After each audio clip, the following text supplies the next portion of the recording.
নমস্কার সবাইকে। বাংলা সিরিয়াল সমাচারে তোমাদের অনেক অনেক স্বাগত জানিয়ে অনুরাগের ছোঁয়ার আজকের পর্বের রিভিউ আমি শুরু করছি। শুরুতেই দেখা যাচ্ছে যে দীপা তো সূর্যকে জল খাওয়ালো, আর সূর্য কিন্তু জলটা খেয়েও নিল। এরপরে উর্মি হঠাৎ করে দীপাকে ধাক্কা দিয়ে বলছে, এই তুমি সরো তো, এখান থেকে সরো, মানে একটা বাসনালীকে ওরকমভাবে বলছে আর কি, যত বাইরের লোক তাই। তখন সূর্যকে বলছে, আপনার কাউকে মনে পড়ছে না তো, দাঁড়ান আমি ফ্যামিলি অ্যালবামটা নিয়ে আসছি। এবার ফ্যামিলি অ্যালবাম তো নিয়ে আসে, কিন্তু সেটা আনার বাহানায় তার তলে কিন্তু এনেছে সেই ডায়েরি। তো ফ্যামিলি অ্যালবামে সবার ছবি দেখাতে দেখাতে ডায়েরিটাতে বলছে, এই নিন ডায়েরিটা নিন, আর আপনি লিখে রাখুন, এই সম্পর্কগুলো আপনি লিখে রাখুন। তখন সূর্য তো তাই করছে, এবার লিখতে শুরু করেছে। এবার লিখতে লিখতে কিন্তু হঠাৎ করে অজ্ঞান হয়ে যায়। দীপা বলছে, এ কি, ইনি হঠাৎ করে এরকমভাবে অসুস্থ কী করে হয়ে গেলেন? আর দীপ কিন্তু ব্যাপারটা লক্ষ্য করেছে সেই ডায়েরিটাকে, আর এর আগের কথাগুলো ভাবছে যে যখন যখন এই ডায়েরিটা লিখতে শুরু করেছে তখন তখন কিন্তু সূর্যের এই অবস্থা হয়েছে। তো বলছে, এই এই ডায়েরিটা লিখলেই বা দেখলেই কেন দাদাই মানে যা যা এরকম হয়ে যায়, আমি তো বুঝতে পারছি না। তখন উর্মি বলছে, বেশি বেশি বলিস না, বেশি মানে বলতে শিখে গেছিস তাই না, বেশি বুঝতে শিখে গেছিস, একদম এগুলো উল্টোপাল্টা কথা বলতে যাবি না, তাই বলছে। তখন দীপার কিন্তু সন্দেহ হয়। দীপা বলছে, নিশ্চয়ই এই ডায়েরিটাতে এমন কিছু আছে, এটা আমাকে তাড়াতাড়ি করে ল্যাব টেস্টে পাঠাতেই হবে, যে করেই হোক। ওদিকে মানে দীপাকে তো বলছে, এই আমাদের বাসন টাসন কিছু চাই না। তো দীপাকে যেতে বলছে উর্মি। তখন সূর্যের দিদি বলছে, এই শোনো না, তোমার জন্য না আজকে মানে সূর্যকে আমরা ভালোভাবে ফিরে পেয়েছি, মানে ভালো হয়েছে, ও সুস্থ হয়েছে, তোমার কথা শুনেছেও, আমাদের তো কারো কথা শুনছে না। তো তুমি কি আমার ভাইয়ের দেখাশোনা করবে? তখন দীপা ইচ্ছা করে বলছে, কি বলছেন, আমি পরপুরুষের দেখাশোনা করব, কি বলছেন এইসব? আমি বাসনালী আছি, আমাকে যদি ছেঁড়া ফাটা কাপড় টাপড় থাকে আপনি আমাকে দিন, আমি সেই হিসেবে নিয়ে চলে যাব। তখন উর্মি বলছে, দাঁড়াও আমি দেখে আসছি কোনো কাপড় আছে কিনা। তখন এই বলে দেখতে চলে যায়। এদিকে দেখা যাচ্ছে যে বাচ্চা মেয়েটা কিন্তু খুব কাঁদছে, মানে লাবণ্য ঘরে বসে দীপার শাড়ি জড়িয়ে খুব কাঁদছে, যে তুমি যদি থাকতে ভালো মা তাহলে এমনটা হতো না, তুমি নেই বলে আজকে কেমন সব হয়ে গেল, বাবাকেও ধরে নিয়ে চলে গেল, আমি বাবাকে বাঁচাতেই পারলাম না, এই বলছে আর খুব কাঁদছে। তখন কিন্তু ঘরে উর্মি আসে। উর্মি বলছে, পাতানো মায়ের শাড়ি জড়িয়ে ধরে কাদা হচ্ছে। তখন সেই শাড়িটা কাড়িয়ে নিয়ে নেয়, আর আলমারিতে দীপার যত শাড়ি আছে সব কিছু নিয়ে নেয়, ওই বাসনালীকে দিতে যাবে। তখন লাবণ্য বলছে, তুমি এরকম কেন করছো, এরকম কেন রেগে যাচ্ছ, আর ভালো মায়ের শাড়িগুলো কেন নিয়ে যাচ্ছ? বলছে, তোর ভালো মায়ের একটাও জিনিস আমি এই বাড়িতে থাকতে দেবো না, এই বলে সবটি কিন্তু নিয়ে চলে যায়। যাওয়ার সময় লাবণ্যকে ধাক্কা দিয়ে দেয়। লাবণ্য তো কাঁদতে থাকে। এদিকে উর্মি কি করে, দীপার শাড়িগুলো ছুঁড়ে সেই বাসনালীকে দিয়ে দেয়। তখন তো সূর্য সেই শাড়িগুলো দেখে যেন সূর্যেরও কিছু একটা মনে পড়ছে, বলছে যে এগুলো দেখে আমার কিছু একটা মনে পড়ছে। তখন উর্মি গেছে সূর্যকে আবার ভুলভাল বোঝাতে। আর এদিকে দীপা শাড়িগুলো দেখে দীপার মায়া পড়ে যায়, কারণ শাড়িগুলো তো কিছু কিছু শাড়ির মধ্যে সূর্যও দিয়েছে, মানে সূর্যও তাকে দিয়েছে, তো এগুলো দেখে পুরনো স্মৃতির কথা মনে পড়ছে, একটা একটা করে শাড়ি দেখছে। আর তখন উর্মি গিয়ে ওদিকে সূর্যকে বোঝাচ্ছে যে দাদা কিচ্ছু মনে পড়ছে না, আপনি এইসব ভুলভাল ভাববেন না, ছেড়ে দিন। ওদিকে দীপও তার যাকে শান্ত হতে বলছে। তো দীপা এবার কিন্তু শাড়িটা গোছাতে গোছাতে ডায়েরিটা দেখতে পেয়েছে, শাড়িটার সঙ্গে ঢাকা পড়ে গেছে। দীপা এবার চালাকি করে কি করে, ডায়েরিটাকে শাড়ির সঙ্গে গুটিয়ে নেয় আর ব্যাগের মধ্যে ভরে নেয়, বলছে এটাকে ইমিডিয়েট ল্যাব টেস্টে পাঠাতে হবে। এরপরে সূর্য কিছু মনে করার চেষ্টা করলে রূপা বলতে যাচ্ছে যে ওটা মায়ের শাড়ি, বলতেই যাবে কি, তখন তাকে উর্মি আটকে নেয়। আর এদিকে সূর্যের বাবা বলছে, অনেক হয়েছে রূপা। আর রূপার হাত ধরে কিন্তু সূর্যের কাকিয়াও টেনে ধরে যাতে কিছু না বলতে পারে। আর সূর্যের বাবা বলছে, অনেক হয়েছে রূপা, অনেক করেছো তুমি, এবার আর করতে হবে না, তুমি এবার যাও, তাই বলছে। এরপরে দীপা কিন্তু শাড়ি টাড়ি সব গুটিয়ে নিয়ে বেরিয়ে যাচ্ছে। উর্মি বলছে, এই দাঁড়াও। দীপা তো ভয় পেয়ে যায়, কি হলো, আবার সন্দেহ করে নেয়নি তো? উর্মি বলছে, তুমি তো ভালোই চালাক, কি ভেবেছিলে নিজের কাজ সেরে বেরিয়ে যাবে আর কেউ কিছু বুঝতেও পারবে না? দীপা কিন্তু এবার পুরো ভয় পেয়ে যায়। তখন বলছে যে আমরা এদিকে কথাবার্তা বলছি, এই সুযোগে তুমি শাড়িগুলো নিয়ে নিলে আর বাসনটা না দিয়ে চলে যাচ্ছ। তখন দীপা যেন হাত ছেড়ে বাঁচে, বলে, ও হ্যাঁ হ্যাঁ বাসন দিচ্ছি, দেবো তো। তখন বলছে, এই নিন। তো বাসনগুলো খুব একটা পছন্দও হয় না উর্মির, কিন্তু তবুও দেখে শুনে দুটো বাসন নিয়ে নেয় আর নিয়ে চলে যায়। তখন দীপা বলছে, আমারও আর এখানে বেশিক্ষণ থাকলে হবে না, সন্দেহ হতে পারে, এই বলে দীপা বেরোচ্ছে। তখন সূর্যের দিদি বলছে সূর্যের বাবাকে যে ওনাকে রেখে দিলে হতো না ভাইয়ের দেখাশোনার জন্য, উনি কত সুন্দর ভাইকে ট্যাকেল করলেন। তখন দীপা বলছে, না আমি থাকতে চাই না, কিছুতেই থাকতে চাই না, এই বলে দীপা চলে যায়। তো এবার কিন্তু দীপা রাস্তায় দাঁড়িয়ে খুব ভাবছে যে এই ডায়েরিটাতে কি এমন আছে। ঠিক সেই সময় অবিনাশ পেছন থেকে গাড়ি নিয়ে আসছে আর এসে বলছে, উঠে পড়ুন। তখন দীপা তো গাড়িতে উঠে পড়ে। উঠে তখন সেই ডায়েরিটা দেখিয়ে বলছে যে এই যে এই ডায়েরিটাই হচ্ছে একমাত্র সন্দেহ করার মতো, আর কিছু সন্দেহ করার মতো আমি পেলাম না।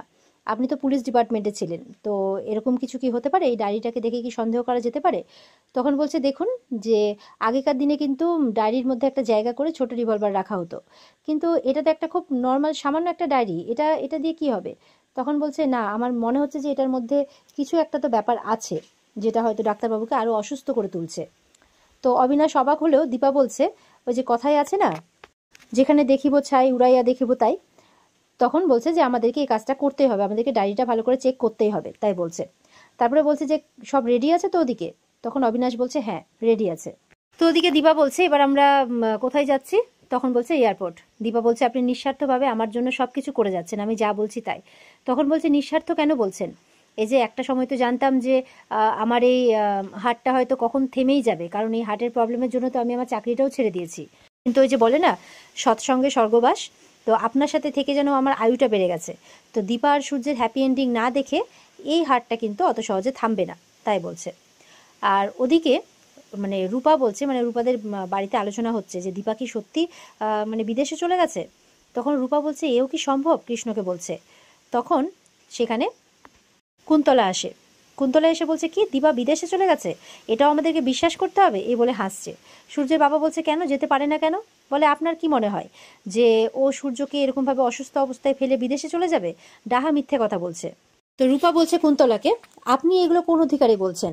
তখন বলছে তাই, আমি যে অধিকারে বলছি আমি আমার অধিকারের সীমাটা জানি, আর এখন প্রুফ দিব যে আমি কোন অধিকারে বলছি। এই বলে কৃষ্ণকে কিছু বলতে গেলে কৃষ্ণ বলছে প্লিজ আপনি আমার মায়ের ব্যাপারে কোনো কথা বলবেন না।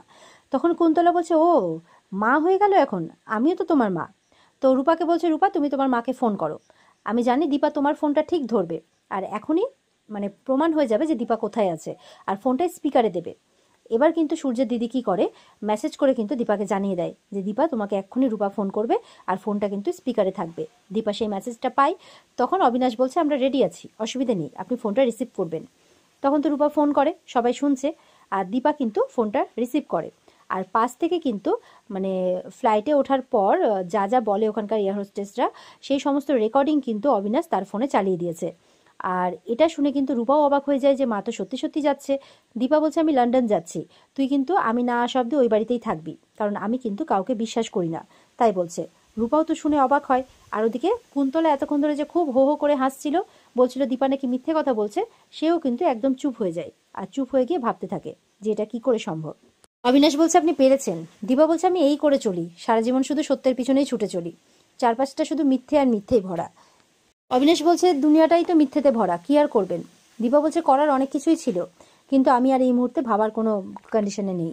দীপা বলছে আমি ছুটেই চলেছি, এর না কোনো শেষ নেই। তখন অবিনাশ বলছে খারাপ সময়েরও না একটা ভালো দিক আছে, এটা একদিন না একদিন ঠিক শেষ হয়ে যাবে। দীপা বলছে চারপাশটা শুধু অন্ধকার দেখছি, আর এদিকে অবিনাশ বলছে অন্ধকারের পরেই তো আলোর দিশা পাওয়া যায়। দীপা বলছে হ্যাঁ সেই আশাতেই তো আছি। দীপা আর অবিনাশ কিন্তু এবার নোটবুকটা পরীক্ষা করাতে ল্যাবে নিয়ে যায়, কিন্তু অদ্ভুতভাবে ডক্টর এসে বলে যে এই নোটবুকে এমন কোনো কিচ্ছু নেই। শুনে অবাক হয়ে যায় দীপা আর অবিনাশ, বলছে এটা কি করে হতে পারে? আর সত্যি তো এটা কি করে হতে পারে, কারণ ওই নোটবুকে তো ডাবল ডোজের ওষুধ মেশানো আছে ওখানে, তাই তো সূর্য লিখতে লিখতে অজ্ঞান হয়ে যায়। তাহলে কেন ডক্টর ধরতে পারলেন না? তো অবিনাশ বলছে এবার কি করবেন? তখন দীপা বলছে কি আর করব, আমাকে এবার ওই বাড়িতেই ফিরতে হবে, সবকিছু আবার নতুন করে শুরু করতে হবে। তখন বলছে কিভাবে ফিরবেন? বলছে কিভাবে আবার, এই নোটবুকের সাহায্যে, তাই বলছে। আর ওদিকে উর্মি ওই নোটবুক পাওয়া যাচ্ছে না বলে একদম বাড়িকে মাথায় তুলেছে, সবাইকে বলছে নোটবুক কোথায়, নোটবুক কোথায়, কেন তোমরা এটা নিয়ে কোনো কোনো অ্যাকশন নিচ্ছ না, কেন ওই মহিলার বিরুদ্ধে কোনো কিছু করছো না তোমরা, কেন মহিলাকে ছেড়ে দিচ্ছ? তখন বলছে কোনো কাপলেট সেট বা কোনো কিছু হলেও না হয় বুঝতাম, বা কোনো দামি জিনিস, একটা জাস্ট নোটবুক। দীপও বলছে তো কেন একটা নোটবুকের পেছনে আর এরকম করছো? বলে না ওটা একটা যে মানে ওটা যে সে নোটবুক নয়। তখন কিন্তু মানে এক্সাইটমেন্টে বলে ফেলেছে আর কি উর্মি। তখন সবাই অবাক হয় কি যে সে নোটবুক নয় মানে? সূর্যের দিদি জিজ্ঞাসা করছে। বলে না না মানে বলতে চাইছিলাম যে ওখানে তো দাদাই ওর সমস্ত কথাগুলো লিখে রাখতো, তাই বলছে ওটা তো একটা স্পেশাল। তখন বলছে কোনো দরকার নেই, হয়তো ওই ডায়েরির কথাই ভুলে গেছে। তখন বলছে না ওই ডায়েরিটাই লাগবে। ওদিকে সূর্যের বাবা কিন্তু 3টে ডায়েরি কিনে নিয়ে চলে আসে, যে না না নোটবুক পাওয়া যাচ্ছে না তো এই 3টে নিয়ে আসলাম, একটা লেখার কিছু হলেই তো হলো, এই যে সূর্য এখানে লিখবে। তখন সূর্য কিন্তু ওপর থেকে নামে, আর নেমে সূর্যের হাতে ওই ডায়েরিগুলো দিচ্ছে। তখন উর্মি বলছে না আপনি ছেলে ভোলানোর চেষ্টা করছেন, ওই ডায়েরিটাই লাগবে, ওই ডায়েরিটাই লাগবে। এবার কিন্তু সবার মনে একটু সন্দেহ যাচ্ছে, একটা সামান্য ডায়েরির জন্য এরকম করছে, সবাই বাড়িকে মাথায় তুলছে একেবারে, সবাইকে এমনভাবে জিজ্ঞাসাবাদ করছে যেন কোনো মূল্যবান জিনিস বাড়ি থেকে হাওয়া হয়ে গেছে। তখন রূপা বলছে, এবার কিন্তু তোমার কথাটা আমাদের সবাইকে ভাবাচ্ছে, সবার মনে কিন্তু সন্দেহ জাগছে, তোমার কথাবার্তা কিন্তু ঠিক বলে মনে হচ্ছে না। এরকমভাবে সন্দেহজনক কথাবার্তা বলছে, সন্দেহজনকভাবে উর্মির দিকে তাকাচ্ছে। উর্মি বলছে, কি বলতে চাইছিস তুই, কি বলতে চাইছিস? উর্মি কিন্তু ভয়ে চুপ করে যায়। আর এখানেই কিন্তু আজকের পর্ব শেষ হয়ে যায়। তো বন্ধুরা, এই ছিল আজকের পর্বের রিভিউ। ভালো লেগে থাকলে কমেন্ট করে জানাবে, আর আমাদের সাথে জুড়তে চ্যানেলকে সাবস্ক্রাইব অবশ্যই করবে। দেখা হচ্ছে তোমাদের সাথে আগামীকালকে। সবাই ভালো থাকবে। টাটা।